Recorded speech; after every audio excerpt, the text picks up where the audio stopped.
High, আমি Kanika. So welcome to my long video. So আজকের এই ভিডিওটা আমার জন্য খুব স্পেশাল অ্যান্ড খুব নার্ভাসনেস একটা ভিডিও, বিকজ এটা আমার ফার্স্ট লং ভিডিও ইউটিউব চ্যানেলে, যেটা আমি আপলোড করতে চলেছি। তো একটু এক্সাইটেড আর নার্ভাস ফিল করছি, বাট করতে হবে।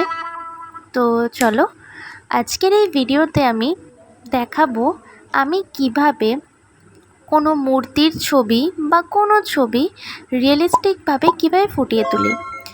আজকের এই মেন ভিডিওটা হলো যে কোনো মাটির মূর্তির ছবি যখন আমরা কোনো ক্যানভাস বা ছবি পেপারে ফুটিয়ে তুলি, কিভাবে রিয়েলিস্টিকভাবে ফুটিয়ে তোলে।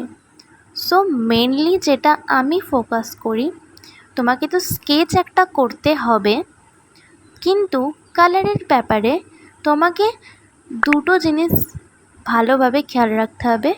একটা হলো ভ্যালু, কালারের ভ্যালু, কোথায় লাইট শেড কোথায় ডার্ক শেড পড়ছে।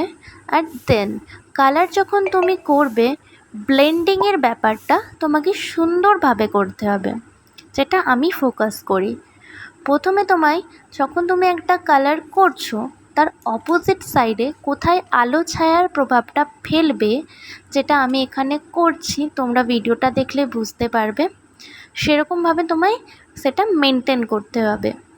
কোথায় তোমায় ডার্ক শেড দিতে হবে, ছবিটার কোন জায়গাটায় লাইট শেড দিলে রিয়েলিস্টিকভাবে ছবিটা ফুটবে, সুন্দরভাবে ফুটবে, যেটা তোমারও দেখতে ভালো লাগবে অ্যান্ড যে দেখবে তাদেরও দেখতে ভালো লাগবে।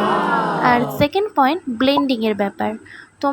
তুমি যখন দুটো কালার, তিনটে কালার, যে কোনো কালার যখন মিক্সড করছো, যখন লাগাচ্ছ পেপারে, ক্যানভাসে, তোমায় দেখতে হবে ব্লেন্ডিংটা ঠিকভাবে হচ্ছে কি না। তোমাকে বেশি কালার দিয়ে ব্লেন্ডিং করাটাও চলবে না অ্যান্ড কম কালার দিয়ে ব্লেন্ডিং করাটাও চলবে না।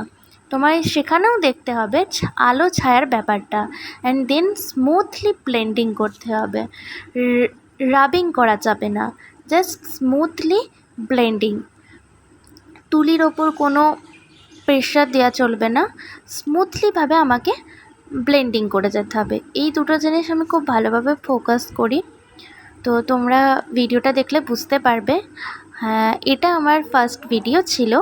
তো কেমন লাগলো তোমাদের এই ভিডিওটা, অ্যান্ড ছবিটা যতটুকু অংশ আমি দেখাচ্ছি ততটুকু তোমাদের কেমন লাগলো। যদিও এই ভিডিওতে আমি পুরোটা দেখাতে পারিনি, কারণ এই ছবিটি আমার এখনও কমপ্লিট হয়ে ওঠেনি। তো সেজন্য আমি আজ এই ভিডিওতে পুরো পেন্টিংটা কমপ্লিট হওয়ার দেখাতে পারলাম না। তোমাদের কেমন লাগলো কমেন্টে জানিও। অ্যান্ড আজ এতদূর, টাটা।